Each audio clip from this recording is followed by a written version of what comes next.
दोस्तों, आज की वीडियो है बड़ा हरा परिंदा और गरीब लड़का। आइए सुनते हैं ये कहानी। बहुत पुरानी बात है। एक छोटा सा सादा गांव हुआ करता था।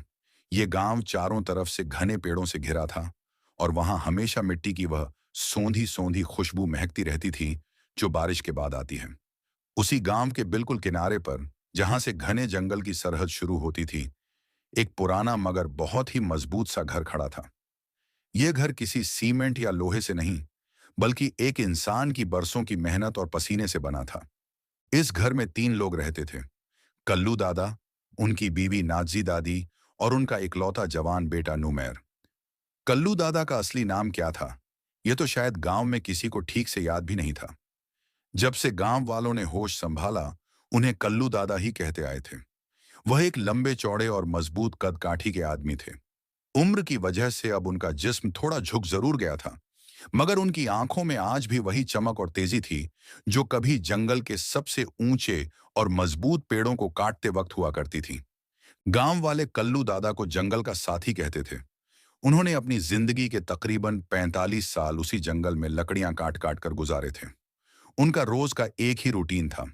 हर सुबह सूरज निकलने से भी पहले उठ जाना, अपनी भारी कुल्हाड़ी और मजबूत रस्सी उठाना और उस कच्चे रास्ते पर निकल पड़ना जो किसी भी आम इंसान के लिए खौफनाक हो सकता था। मगर कल्लू दादा के लिए वह जंगल किसी पुराने और गहरे दोस्त जैसा था। उनका वह छोटा सा घर बहुत बड़ा या आलीशान तो नहीं था, मगर उसकी हर ईंट में कल्लू दादा की एक कहानी छुपी थी। घर में बस एक कमरा था जहां कल्लू दादा और नाजी दादी रहते थे, और एक छोटा सा कोना नुमैर का था। बीच में एक मिट्टी का चूल्हा था और उसी चूल्हे के पास एक पुरानी लकड़ी की बेंच रखी थी। कल्लू दादा अक्सर उसी बेंच पर बैठकर अपनी चाय पीते और दूर जंगल की तरफ खामोशी से देखते रहते, जैसे अपने बीते हुए जवानी के दिनों को याद कर रहे हों। नाजी दादी एक पतली दुबली और बहुत ही खामोश रहने वाली औरत थीं। जिंदगी की थकावट और उम्र का असर उनके चेहरे की झुर्रियों में साफ नजर आता था, मगर वह आज भी बिना थके हर सुबह उठकर आटा गूंथती, हर शाम मिट्टी से अपना चूल्हा लीपती और हर रात खांसते हुए घर का दरवाजा बंद करती थीं। कल्लू दादा और नाजी दादी के बीच लफ्जों में बहुत कम बातें होती थीं, मगर कहते हैं ना कि खामोशी भी मोहब्बत की एक जुबान होती है। उन दोनों का रिश्ता बिल्कुल वैसा ही था। उनका बेटा नुमैर 22 साल का एक सीधा साधा नौजवान था। वह बहुत लंबा था, मगर उसका चेहरा ऐसा नहीं था कि कोई उसे देखकर एकदम हैरान रह जाए। लेकिन उसकी आंखों में एक अजीब सी बात थी, एक ऐसी गहराई और ठहराव, जैसे वह हर वक्त कुछ बहुत गहरा सोचता रहता हो, मगर जुबान से कभी कुछ कहता नहीं था। नुमैर की आदतें थोड़ी अलग थीं। वह सुबह देर से उठता था और पूरा दिन घर के आसपास ही वक्त गुजारता था। कभी नाजी दादी के कहने पर कुएं से पानी भर लाता, तो कभी घर का कोई टूटा हुआ सामान जोड़ देता, मगर उसे अपने मुस्तकबिल या किसी काम काज की कोई फिक्र नहीं थी। नाजी दादी ने उसे कभी ताने नहीं दिए और कल्लू दादा ने भी कभी उसे डांटा नहीं। वह दोनों यही सोचते थे कि जब वक्त आएगा तो यह खुद ही सब समझ जाएगा। गांव के लोग अक्सर पीठ पीछे बातें बनाते थे। चौपाल पर बैठकर लोग कहते, कल्लू दादा का छोरा तो बिल्कुल निठल्ला है। बाप इतना बूढ़ा हो गया है, मगर बेटा ऐसे बैठा रहता है जैसे कोई नवाब हो। मगर नाजी दादी को इन बातों की कोई परवाह नहीं थी।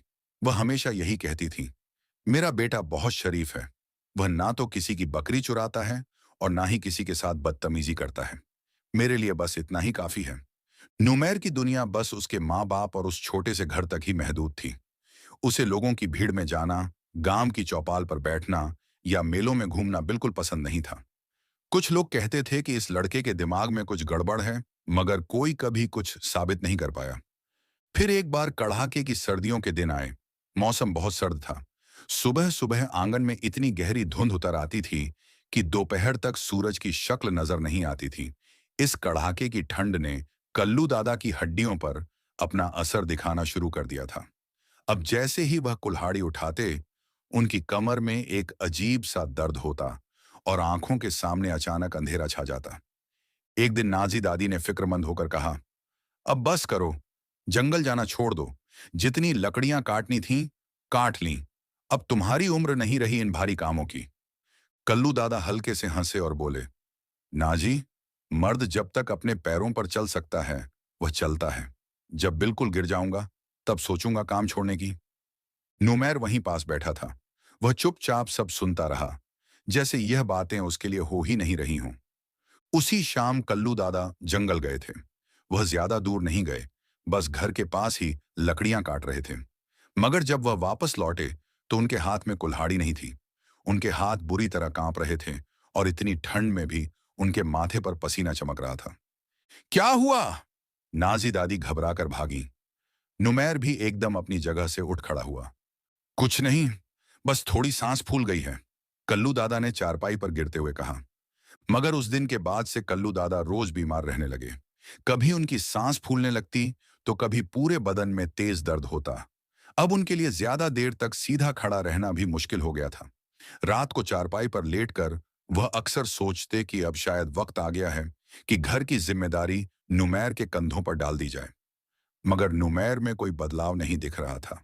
वह अब भी वैसे ही चुपचाप घर में रहता, पुरानी किताबों के पन्ने पलटता या आंगन की मिट्टी में कुछ आड़ी तिरछी लकीरें बनाता रहता।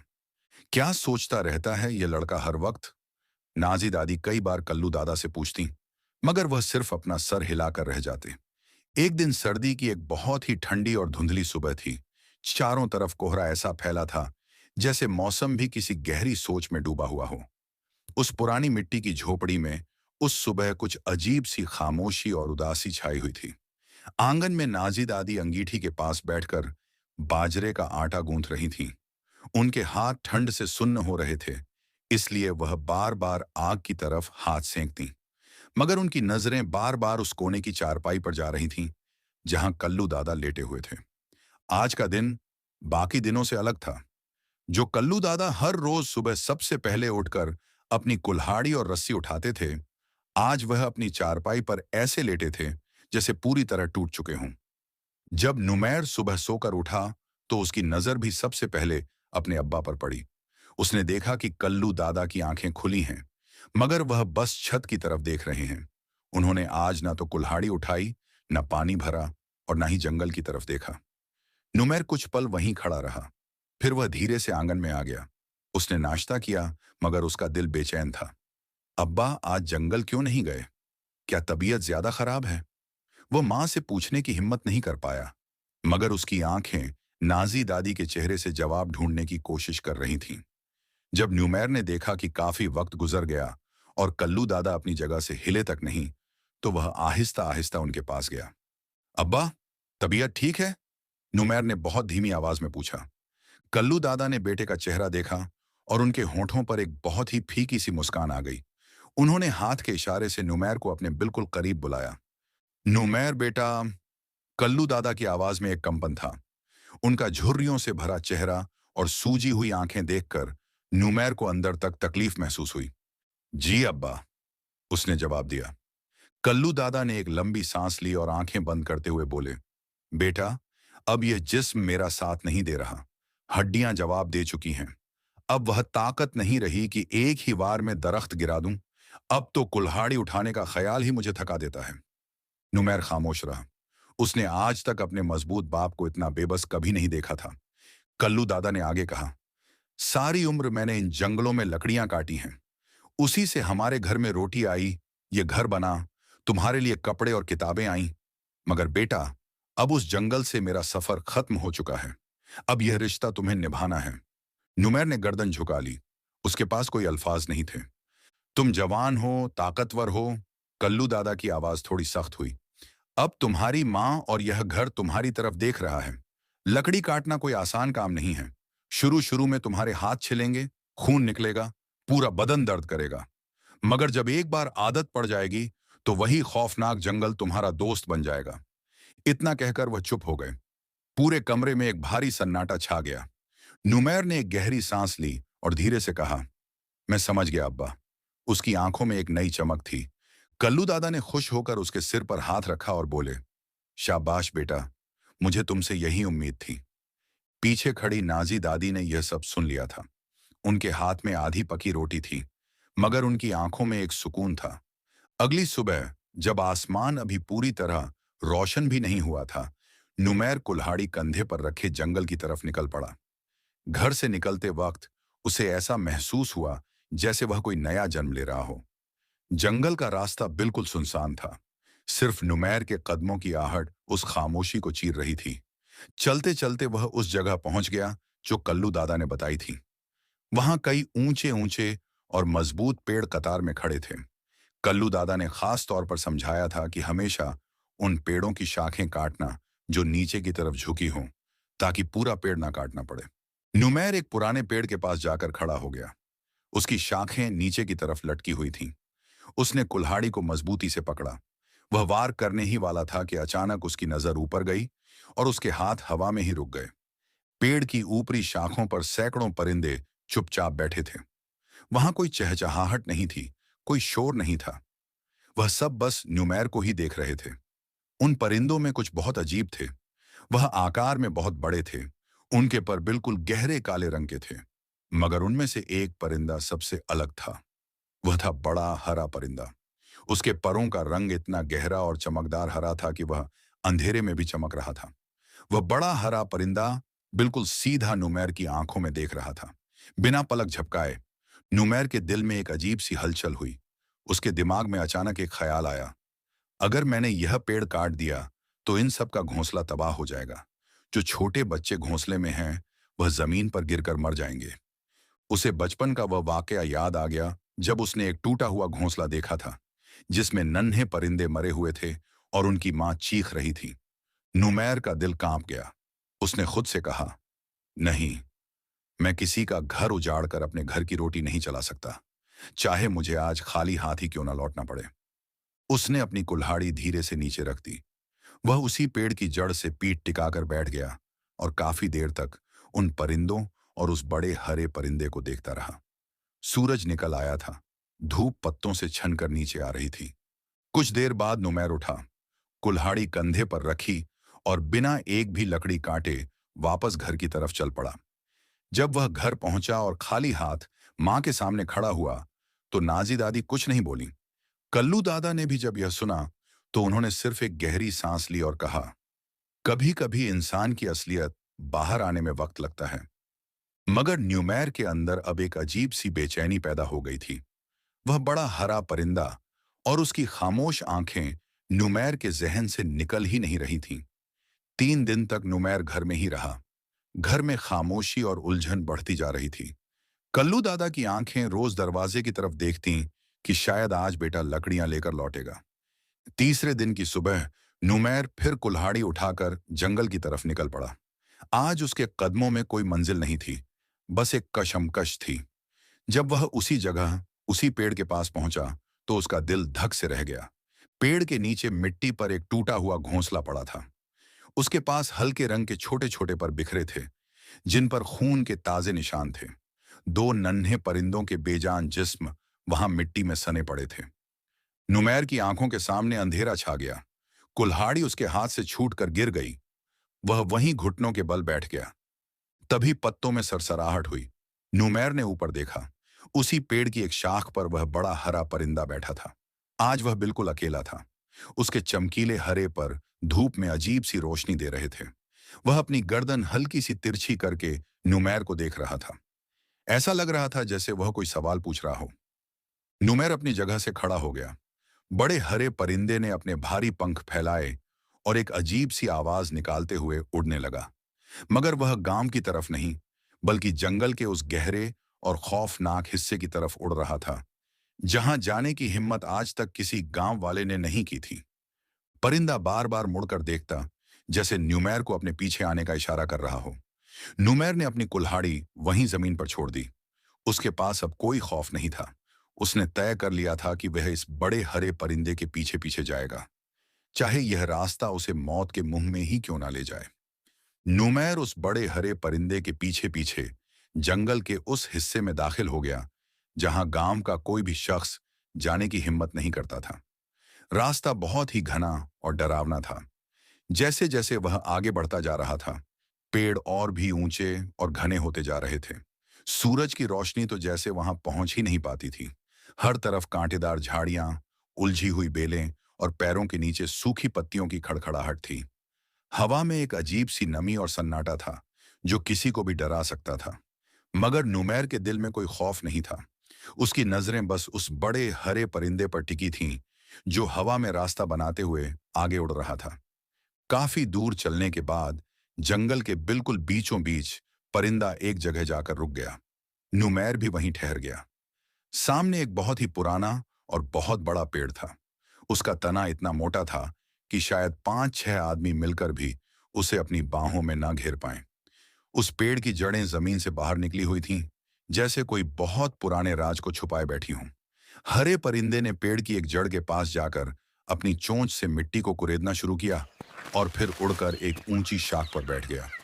What नुमैर is समझ that गया कि creature? परिंदा उसे कुछ दिखाना चाहता है। It's digging वह at the पेड़ के पास roots. गया और अपने हाथों से उस जगह की मिट्टी हटाने लगा। मिट्टी बहुत नरम थी।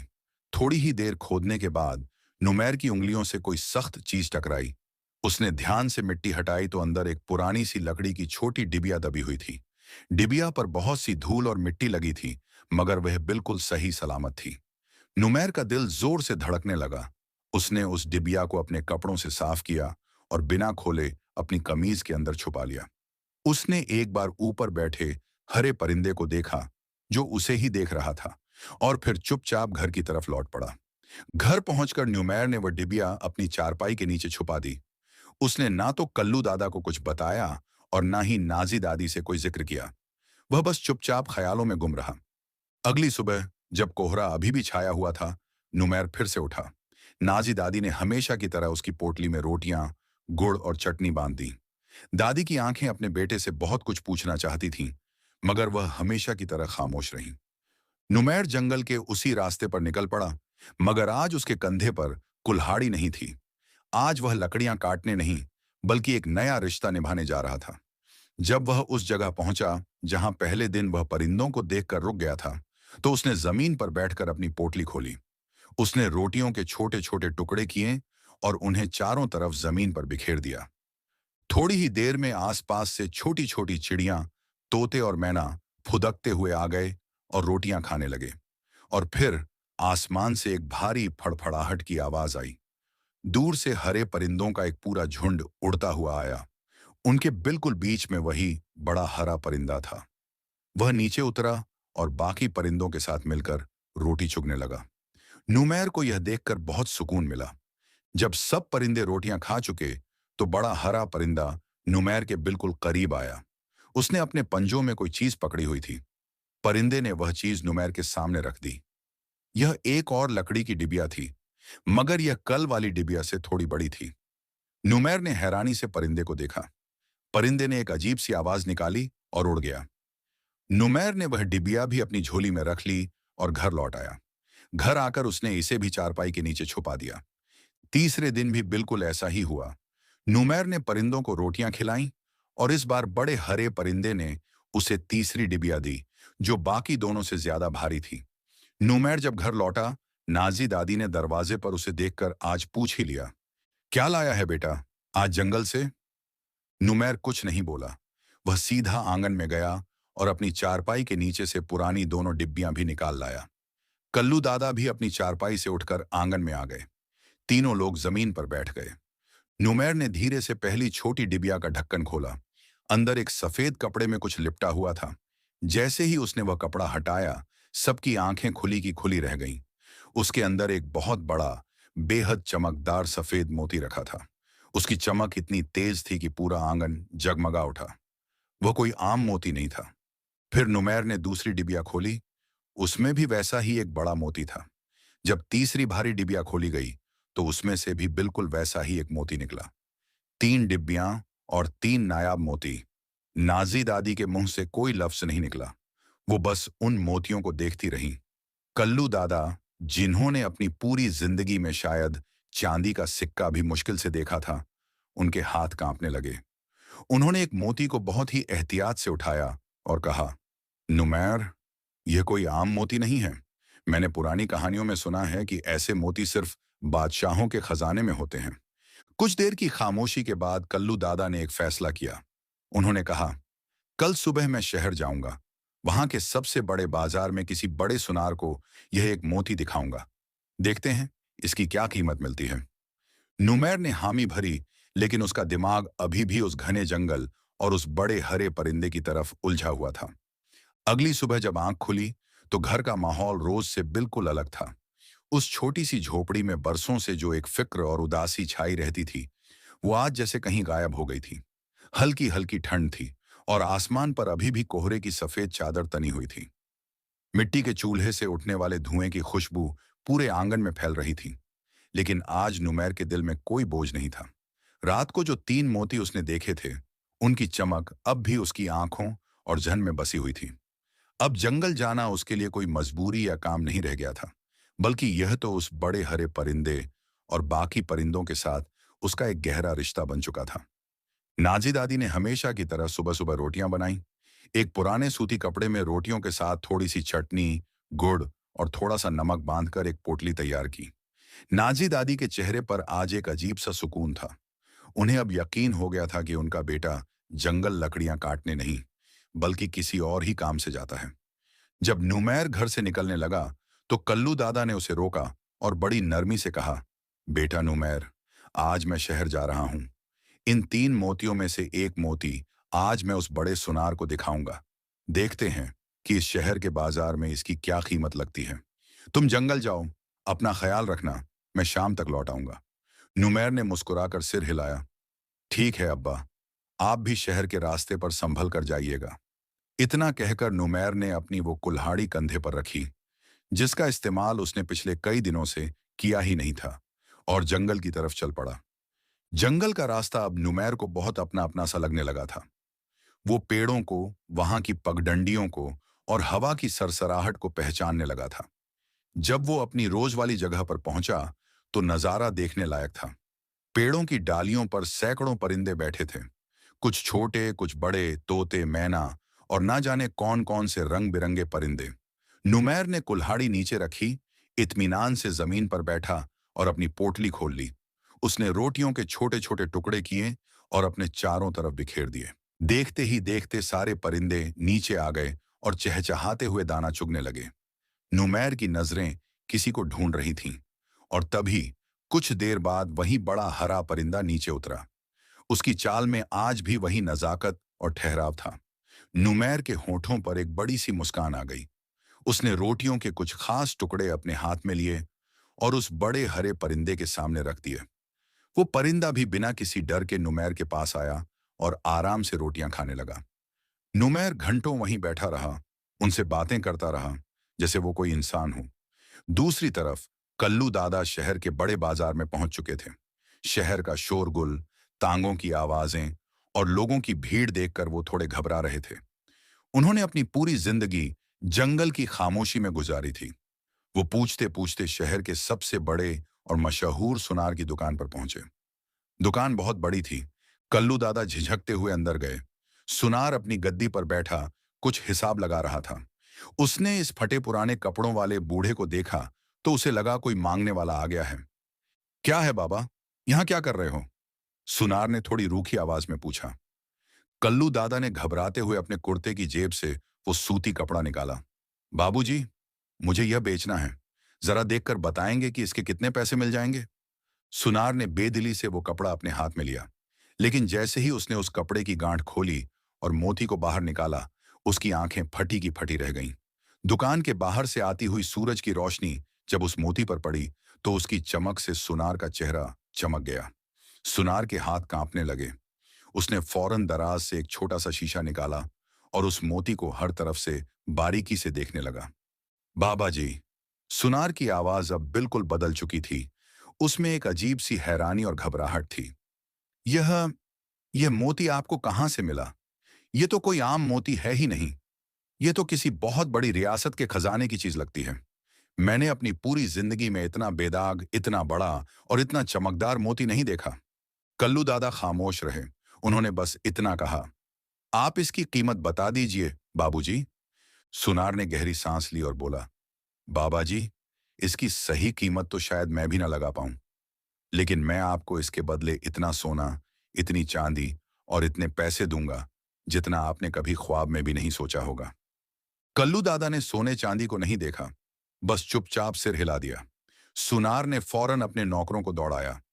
कुछ ही घंटों में सुनार ने एक बैलगाड़ी का इंतजाम किया। उस बैलगाड़ी में एक बड़ा सा लोहे का संदूक रखा गया। संदूक चांदी के सिक्कों, सोने की डलियों और सिक्कों से भरा हुआ था। जब शाम के वक्त कल्लू दादा वो बैलगाड़ी लेकर अपने गांव पहुंचे, तो जो भी उन्हें देखता, बस देखता ही रह जाता। घर के आंगन में जब वो संदूक उतारा गया और उसका ढक्कन खुला, तो नाजी दादी की तो जैसे सांस ही रुक गई। उन्होंने अपनी पूरी उम्र में इतने पैसे एक साथ क्या अलग अलग भी नहीं देखे थे। उनका छोटा सा कच्चा आंगन उस खजाने की चमक से जगमगा उठा था।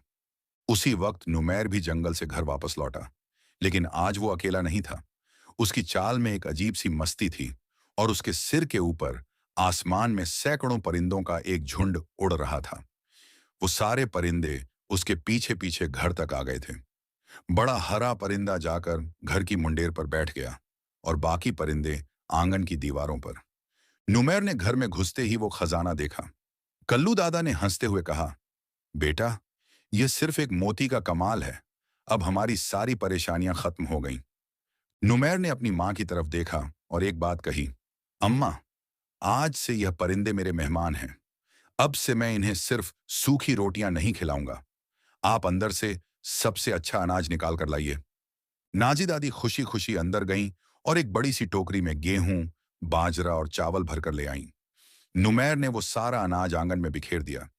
वो सारे परिंदे फड़फड़ाते हुए नीचे उतरे और खुशी खुशी दाना चुगने लगे। अगले दिन सुबह होते ही कल्लू दादा ने फैसला किया कि वो बचे हुए दोनों मोती भी बेच आएंगे। नुमैर ने उन्हें रोकना चाहा। अब्बा, अभी तो हमारे पास बहुत पैसा है, अभी इतनी क्या जल्दी है? लेकिन कल्लू दादा ने कहा, नहीं बेटा, जब एक मोती ने हमारी ये हालत कर दी है, तो सोचो तीनों के बिकने पर क्या होगा। हम इन पैसों का कुछ अच्छा काम करेंगे। तुम बस घर पर रहकर इन परिंदों का ख्याल रखना।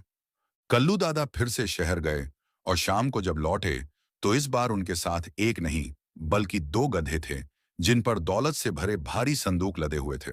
नाजी दादी की आंखों से तो खुशी के आंसू ही नहीं रुक रहे थे। अब नुमैर की जिंदगी का एक ही काम रह गया था, उन परिंदों को सुबह शाम दाना डालना। वो परिंदे अब जंगल में कम और नुमैर के घर के आसपास ज्यादा दिखाई देते थे।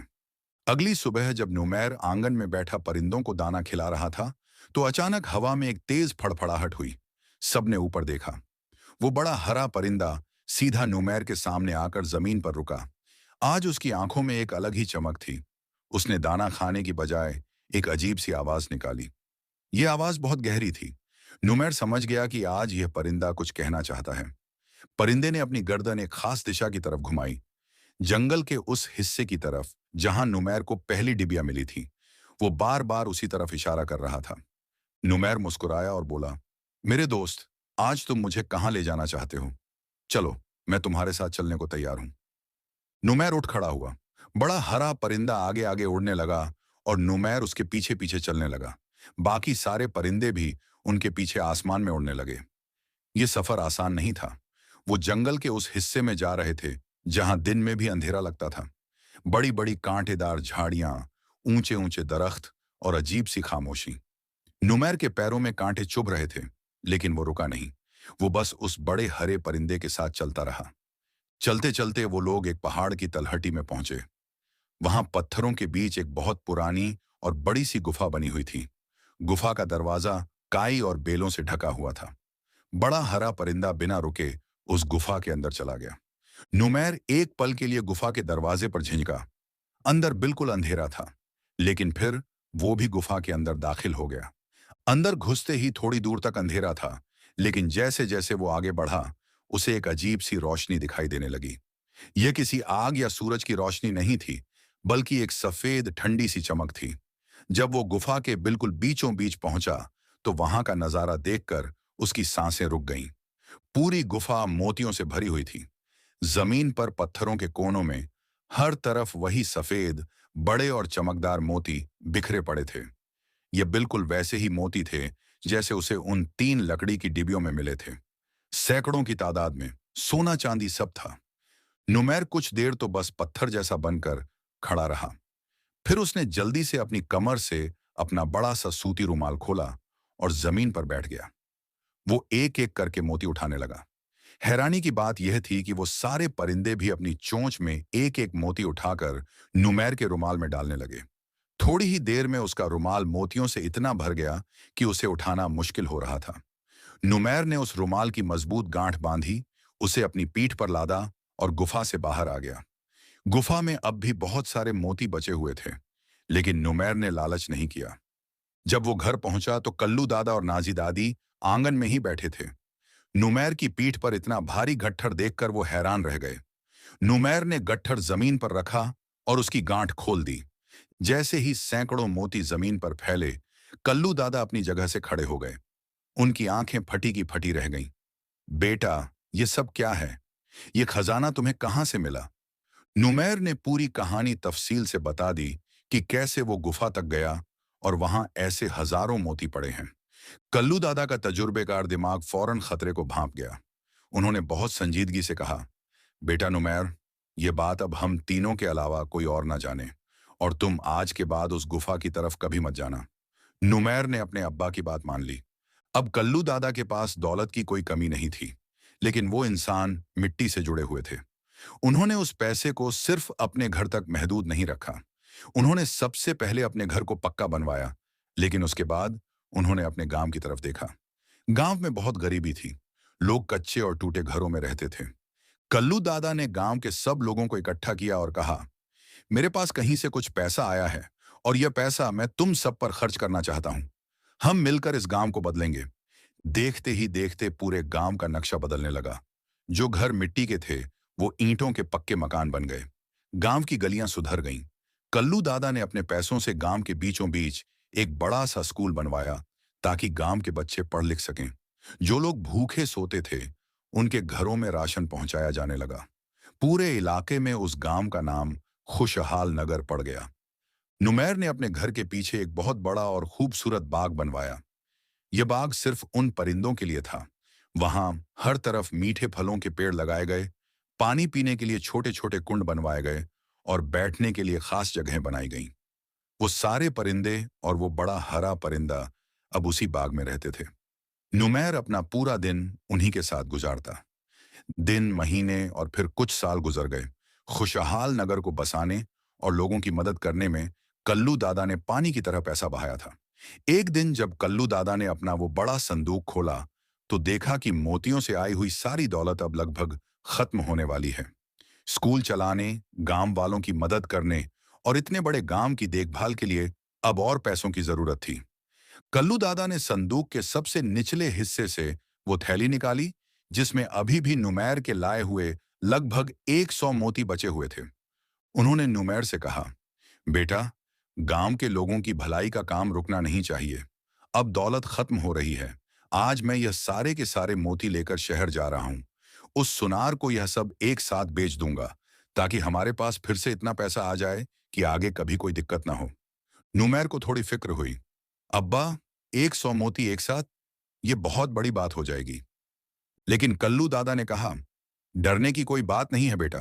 इरादा साफ हो तो अच्छा ही होता है। कल्लू दादा ने मोतियों की थैली अपनी कमर में कसकर बांधी और शहर की तरफ निकल पड़े। लंबा सफर तय करके वो उसी बड़े सुनार की दुकान पर पहुंचे। सुनार ने कल्लू दादा को पहचान लिया और बड़ी इज्जत से बिठाया। कहिए बाबा जी, आज बरसों बाद कैसे आना हुआ? सुनार ने पूछा। कल्लू दादा ने बिना कोई बात घुमाए सीधे अपनी कमर से वो भारी थैली खोली और सुनार की गद्दी पर उलट दी।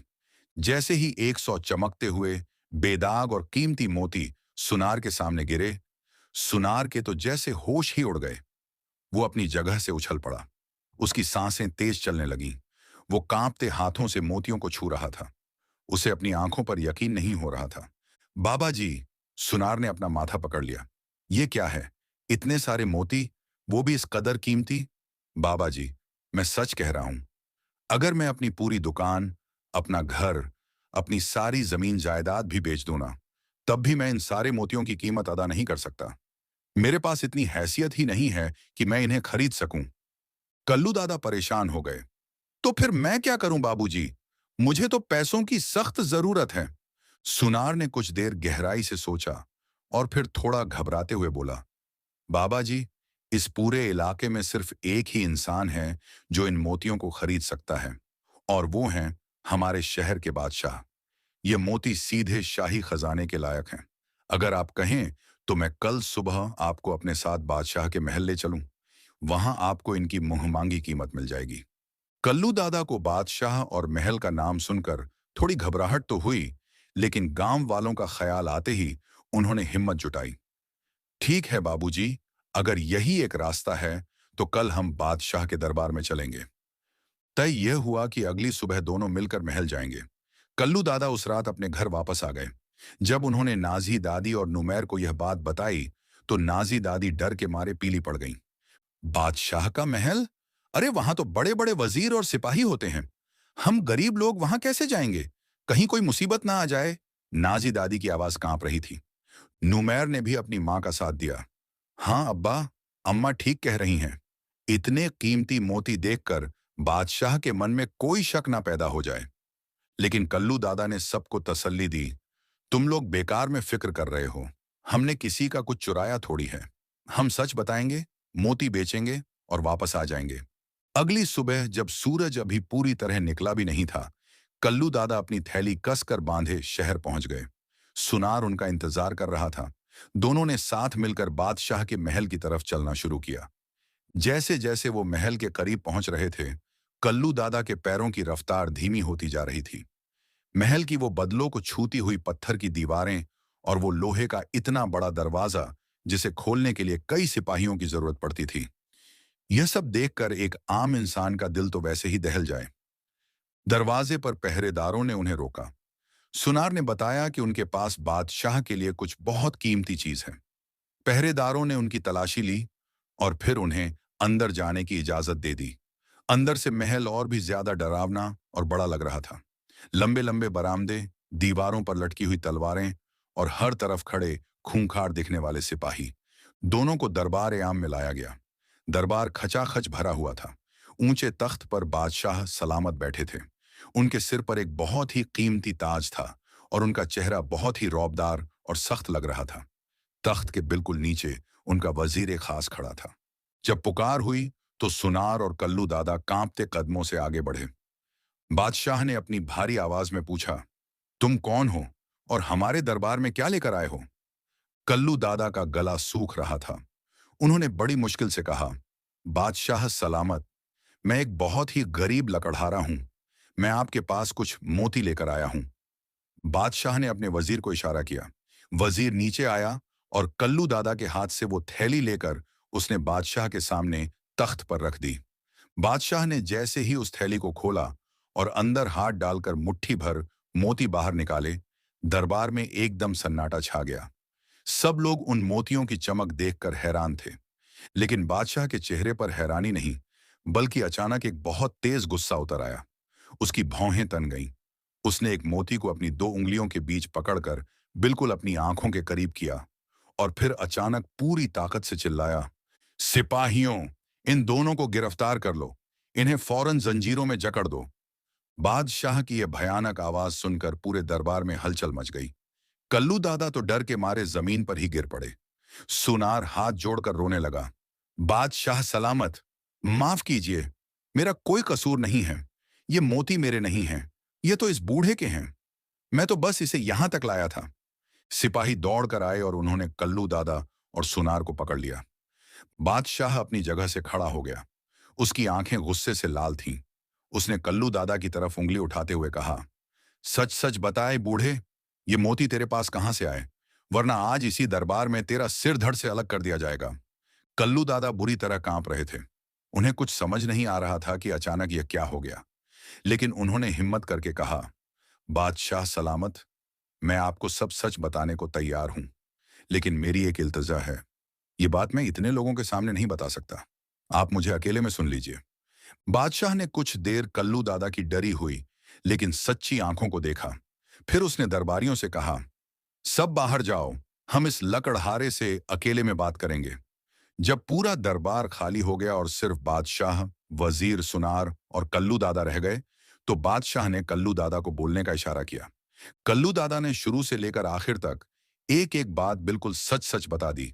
वो बड़ा हरा परिंदा, लकड़ियां न काटना, 3 डिबियां, फिर नुमैर का गुफा में जाना और वहां से यह मोती लाना। बादशाह यह सब सुनकर बहुत गहरी सोच में पड़ गया। कमरे में एकदम खामोशी छा गई। काफी देर बाद बादशाह ने एक ठंडी सांस ली और कहा, तुम्हारी बातों से लग रहा है कि तुम सच बोल रहे हो, लेकिन फैसला ऐसे नहीं होगा। बादशाह ने एक सख्त हुक्म दिया, आज तुम वापस जाओ, लेकिन कल सुबह अपने उस बेटे को लेकर हमारे महल में हाजिर होना। हम खुद उस लड़के से पूरी कहानी सुनेंगे और जानेंगे कि आखिर वो गुफा कहाँ है। कल्लू दादा को छोड़ दिया गया, लेकिन जब वो भारी कदमों से वापस अपने गांव लौट रहे थे, तो उनके दिल में बस एक ही डर था। कल जब नुमेर बादशाह के सामने जाएगा, तो ना जाने यह खजाना उनकी जिंदगी में कौन सा नया तूफान लेकर आएगा। शाम ढल चुकी थी। कल्लू दादा जब महल से वापस अपने घर लौटे, तो उनके कदमों में एक अजीब सी थकावट थी और चेहरे पर खौफ साफ नजर आ रहा था। दरवाजा खुलते ही नाजी दादी और नुमेर दोनों उनकी तरफ लपके। नाजी दादी ने घबराकर पूछा, क्या हुआ? आप इतने परेशान क्यों लग रहे हैं? बादशाह ने क्या कहा? मोतियों को देखकर नुमेर ने अपने अब्बा का हाथ थामा और उन्हें चारपाई पर बिठाते हुए पानी का एक गिलास दिया। अब्बा, खुलकर बताइए, महल में आखिर हुआ क्या? कल्लू दादा ने एक लंबी सांस ली और कांपती हुई आवाज में पूरी बात बता दी। कैसे बादशाह ने मोतियों को देखते ही उन्हें गिरफ्तार करने का हुक्म दे दिया था, कैसे दरबार में सब सहम गए थे, और कैसे अकेले में सच्चाई बताने के बाद बादशाह ने कल सुबह नुमेर को महल में हाजिर होने का हुक्म दिया है। ये सब सुनते ही नाजी दादी का चेहरा बिल्कुल पीला पड़ गया। उनके हाथों से पानी का गिलास छूटकर जमीन पर गिर गया। वो रोते हुए बोली, ये कौन सी नई मुसीबत आ गई? हमने तो किसी का एक पैसा नहीं चुराया। मेरा सीधा साधा बेटा उस खूंखार बादशाह के सामने कैसे जाएगा? वो लोग उसे मार डालेंगे। लेकिन नुमैर बिल्कुल शांत था। उसके चेहरे पर डर की कोई लकीर नहीं थी। उसने अपनी मां के आंसू पोंछे और बड़ी नरमी से बोला, अम्मा, आपको रोने की जरूरत नहीं है। जब इंसान गलत नहीं होता है, तो उसे किसी से डरने की जरूरत नहीं होती। अब्बा ने कुछ भी झूठ नहीं बोला है। कल सुबह मैं अब्बा के साथ महल जाऊंगा। जो हकीकत है, वो बादशाह को बता दूंगा। आप बिल्कुल फिक्र मत कीजिए। अगले दिन सुबह सवेरे, जब गांव में अभी ठीक से हलचल भी शुरू नहीं हुई थी, कल्लू दादा, नुमैर और वो सुनार तीनों शहर की तरफ निकल पड़े। रास्ता वही था, लेकिन आज नुमैर के दिल में कोई घबराहट नहीं थी। बस एक बेचैनी थी कि आगे क्या होने वाला है। महल के दरवाजे पर पहुंचते ही सिपाहियों ने उन्हें फौरन अंदर ले लिया। दरबार आज रोजाना की तरह नहीं सजा था। बादशाह सीधे अपने दीवान खाने में मौजूद था। उसके पास सिर्फ उसका वजीर ए खास और कुछ खास पहरेदार खड़े थे। बादशाह ने जब इन तीनों को देखा, तो अपने हाथ के इशारे से सिपाहियों और दरबारियों को बाहर जाने का हुक्म दिया। हमें अकेला छोड़ दो, बादशाह की भारी आवाज गूंजी। बादशाह ने अपनी तेज नजरें नुमैर पर गढ़ाईं और सीधे मुद्दे की बात की। बेटा, तुम्हारे अब्बा ने मुझे कल एक बहुत ही अजीब कहानी सुनाई है। अब मैं तुम्हारे मुंह से सुनना चाहता हूं कि वो बड़े परिंदे और मोतियों की गुफा की हकीकत क्या है। नुमैर ने एक पल के लिए अपने अब्बा की तरफ देखा और फिर बिना डरे पूरी कहानी बयान कर दी। बादशाह बहुत ध्यान से हर एक लफ्ज सुन रहा था। जब नुमैर खामोश हुआ, तो बादशाह ने थोड़ा आगे झुकते हुए पूछा, जब तुम उस गुफा के अंदर गए, तो क्या तुमने वहां मोतियों के अलावा और भी कुछ देखा था? जरा याद करके बताओ। नुमैर ने कुछ देर सोचा और फिर बोला, जी बादशाह सलामत, जब मैं मोतियों को रुमाल में भर रहा था, तो मेरी नजर गुफा के एक कोने पर पड़ी थी। वहां मोतियों के अलावा कुछ फटे पुराने कपड़े पड़े थे, दो तीन भारी तलवारें रखी थीं, और एक चीज जो मुझे बहुत अजीब लगी, वहां की मिट्टी पर इंसानों के जूतों और घोड़ों के पैरों के ताजा निशान थे। ऐसा लग रहा था जैसे वहां अक्सर लोग आते जाते रहते हैं। यह सुनना था कि बादशाह की आंखें गुस्से से चमक उठीं। उसने अपने तख्त के हत्थे पर जोर से हाथ मारा। मुझे यही शक था, बादशाह ने गुस्से से दांत पीसते हुए कहा। यह मोती कोई आम खजाना नहीं है। यह हमारे शाही खजाने के मोती हैं। पिछले कुछ महीनों से महल की भारी तिजोरी से यह कीमती मोती चोरी हो रहे थे, लेकिन किसी को हवा तक नहीं लगी कि चोर कौन है और माल कहां जा रहा है। अब बात साफ हो गई है। यह डाकुओं का काम है जो हमारे खजाने को लूटकर उस गुफा में छुपा रहे हैं। बादशाह ने फौरन एक ताली बजाई। दरवाजा खुला और महल का सबसे भरोसेमंद और खूंखार कमांडर अंदर दाखिल हुआ। वो बहुत लंबा चौड़ा आदमी था और उसकी आंखों में एक अजीब सी सख्ती थी। बादशाह ने उसे हुक्म दिया, अपने सबसे फुर्तीले और बहादुर 15 सिपाही तैयार करो। ये लड़का तुम्हें जंगल की एक गुफा तक ले जाएगा। तुम्हें वहां छुपकर जाल बिछाना है। अंदर मत जाना, बस बाहर घात लगाकर बैठना। मुझे वो सारे चोर जिंदा चाहिए। कुछ ही देर में 15 सिपाही हथियारों से लैस होकर तैयार हो गए। नुमैर उनके साथ जंगल की तरफ रवाना हो गया। जंगल में चलते चलते नुमैर एक जगह जाकर रुक गया और उसने दूर से उंगली का इशारा किया। वो देखिए, वो जो पत्थरों और बेलों से ढका हुआ दरवाजा है, वही वो गुफा है। सिपह सालार ने अपने सिपाहियों को चुप रहने का इशारा किया। सबने फौरन अपनी अपनी जगह ले ली।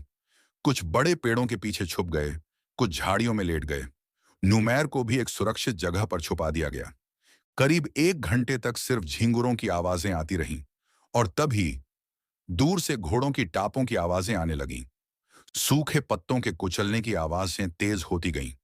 थोड़ी ही देर में 20 से 22 आदमी घोड़ों पर सवार होकर वहां पहुंचे। वो सब खूंखार डाकू लग रहे थे।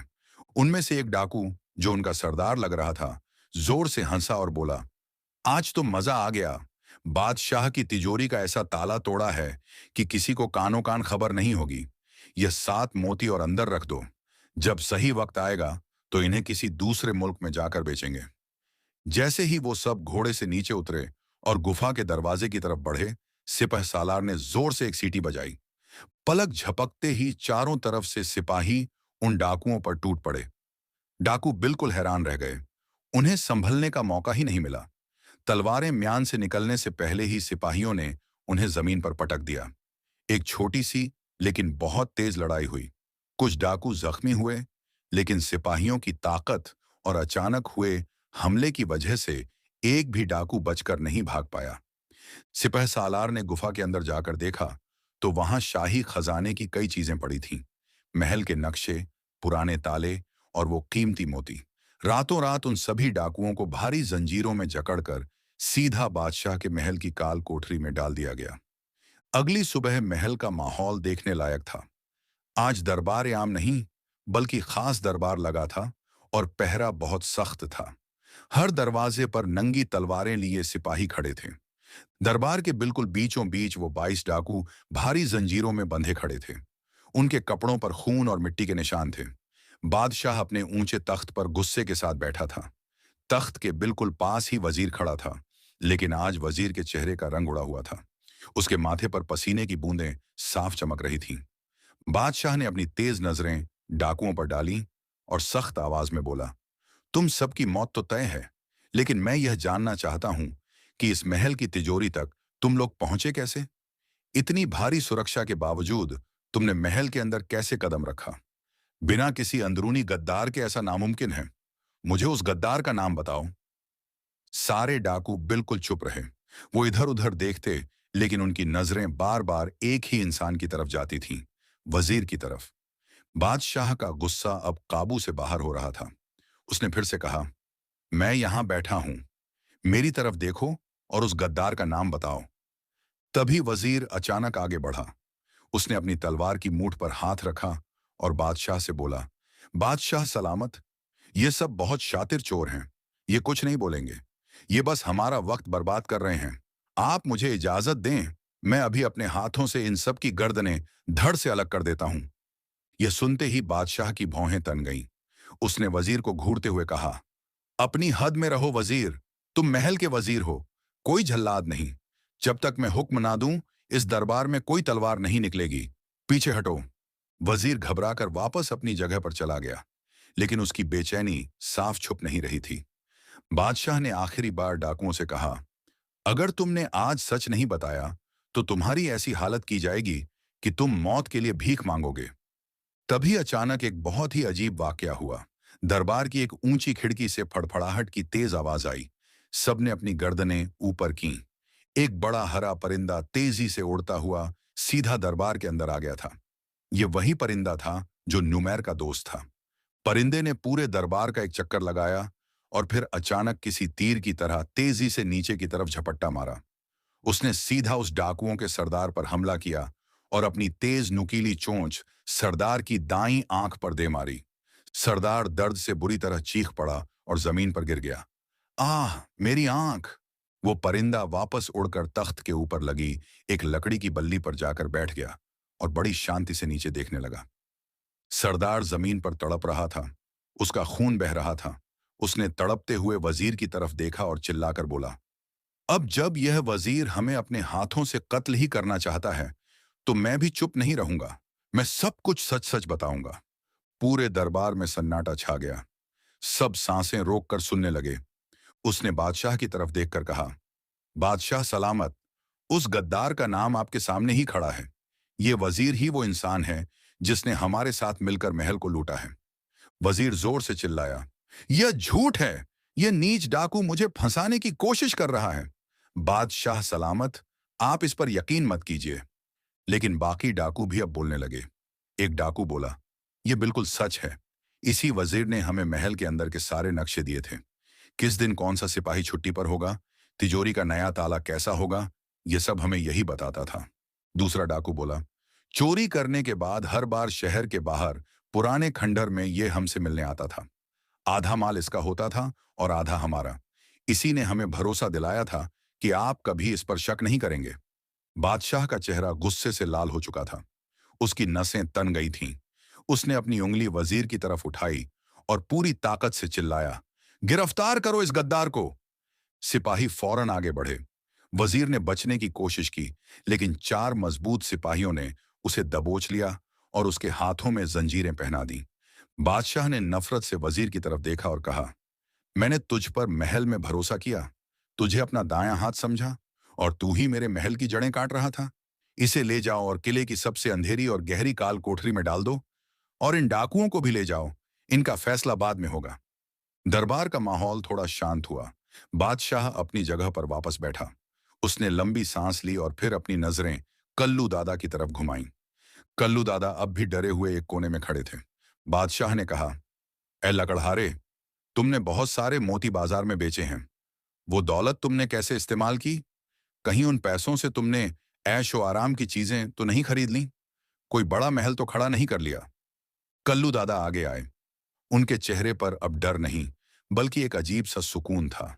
उन्होंने बड़ी नरमी से कहा, बादशाह सलामत, अगर मेरे दिल में खोट होता या मुझे कोई लालच होता, तो मैं भी अपने लिए एक बड़ा महल खड़ा कर लेता। लेकिन मैंने अपनी पूरी उम्र जंगल में लकड़ियां काटकर ईमानदारी की रोटी खाई है। मुझे दौलत का कोई लालच नहीं। जब मेरे पास वो पैसा आया, तो मैंने सबसे पहले अपने टूटे हुए घर को पक्का बनवाया, ताकि मेरी बीवी चैन से सो सके। उसके बाद मैंने उस पैसे को अपने गांव पर खर्च किया। वहां बहुत गरीबी थी। मैंने गांव वालों के कच्चे घरों को पक्का करवाया। हर गरीब के घर अनाज पहुंचाया, ताकि कोई भूखा ना सोए। और सबसे बढ़कर, मैंने वहां एक बड़ा स्कूल बनवाया है, ताकि हमारे गांव के बच्चे सिर्फ कुल्हाड़ी उठाना ना सीखें, बल्कि पढ़ना लिखना भी सीख सकें। आप चाहें तो किसी को भेजकर पता करवा सकते हैं। बादशाह ने कल्लू दादा की आंखों में देखा। उसे उनमें सच्चाई नजर आई, लेकिन एक राजा सिर्फ बातों पर फैसला नहीं करता। बादशाह ने अपने सबसे खास और खामोश मिजाज जासूस को बुलाया और हुक्म दिया, जाओ, अभी उस गांव का दौरा करो और पता लगाओ कि इस लकड़हारे ने जो कुछ भी कहा है वो सच है या झूठ। 2 दिन के अंदर मुझे रिपोर्ट चाहिए। कल्लू दादा और नुमैर को अगले 2 दिनों के लिए शाही मेहमान के तौर पर महल में ही रोक लिया गया। नुमैर का वो बड़ा हरा परिंदा भी महल के बगीचे में ही उसके साथ रहने लगा। 2 दिन बाद वो जासूस वापस दरबार में हाजिर हुआ। क्या खबर लाए हो? बादशाह ने पूछा। जासूस ने कहा, बादशाह सलामत, इस लकड़हारे ने यहां खड़े होकर जो कुछ भी कहा था, उसका एक एक लफ्ज बिल्कुल सच है। मैंने खुद अपनी आंखों से देखा है। वो अब कोई टूटा फूटा गांव नहीं रहा, बल्कि उसका नाम खुशहाल नगर पड़ गया है। वहां पक्के घर हैं, बच्चों के लिए स्कूल की शानदार इमारत तैयार है, और गांव का हर इंसान इस लकड़हारे की इज्जत करता है। किसी के भी घर में अब भूख नहीं है। ये सुनकर बादशाह के चेहरे पर एक बहुत बड़ी मुस्कान आ गई। उसकी आंखों में कल्लू दादा के लिए बेइंतहा इज्जत नजर आ रही थी। बादशाह अपनी जगह से उठा और चलते हुए सीधे कल्लू दादा के पास आया। उसने अपना हाथ कल्लू दादा के कंधे पर रखा और कहा, इस लालच भरी दुनिया में तुम्हारे जैसे इंसान बहुत कम बचे हैं। तुमने वो काम किया है जो बड़े बड़े राजा और वजीर भी नहीं कर पाते। तुमने दौलत को तिजोरी में बंद नहीं किया, बल्कि उसे लोगों की भलाई में लगा दिया। बादशाह ने पूरे दरबार के सामने ऐलान किया, आज से मैं इस लकड़हारे को उस पूरे इलाके का सरदार मुकर्रर करता हूं। आज के बाद तुम्हें कभी भी किसी भी भलाई के काम के लिए, स्कूल बनवाने के लिए या इलाज के लिए पैसों की जरूरत पड़े तो तुम्हें किसी से पूछने की जरूरत नहीं है। तुम सीधा शाही खजाने से पैसा ले सकते हो। ये मेरी तरफ से तुम्हें इनाम है। कल्लू दादा की आंखों से खुशी के आंसू बह निकले। वो कुछ बोल नहीं पाए। फिर बादशाह नुमैर की तरफ मुड़ा। बादशाह ने मुस्कुराते हुए कहा, और तुम नौजवान, तुम्हारी बहादुरी, तुम्हारी सच्चाई और तुम्हारे इस अजब दोस्त यानी परिंदे ने आज हमारी आंखें खोल दी हैं। मैं चाहता हूं कि तुम हमारे महल में ही रहो। हमारी रियासत को तुम्हारे जैसे होशियार और सच्चे नौजवानों की बहुत जरूरत है। नुमैर ने भी खुशी खुशी बादशाह का यह हुक्म मान लिया। कल्लू दादा वापस अपने खुशहाल नगर लौट गए। नाजी दादी ने जब यह सारी बातें सुनी तो उनकी खुशी का कोई ठिकाना नहीं रहा। कल्लू दादा अब भी उसी सादगी से रहते, बस अब वो पूरे इलाके के लोगों की देखभाल करते। और नुमैर नुमैर अब शाही महल का एक खास हिस्सा बन चुका था। उसे एक बहुत ही खूबसूरत जगह रहने को दी गई, जो सीधे शाही बाग में खुलती थी। वो हर सुबह उसी तरह उठता, अपने बड़े हरे परिंदे और बाकी परिंदों को दाना खिलाता और चैन की जिंदगी गुजारता। आज की वीडियो में इतना ही। इसे लाइक करें और चैनल को सब्सक्राइब करके घंटी दबाएं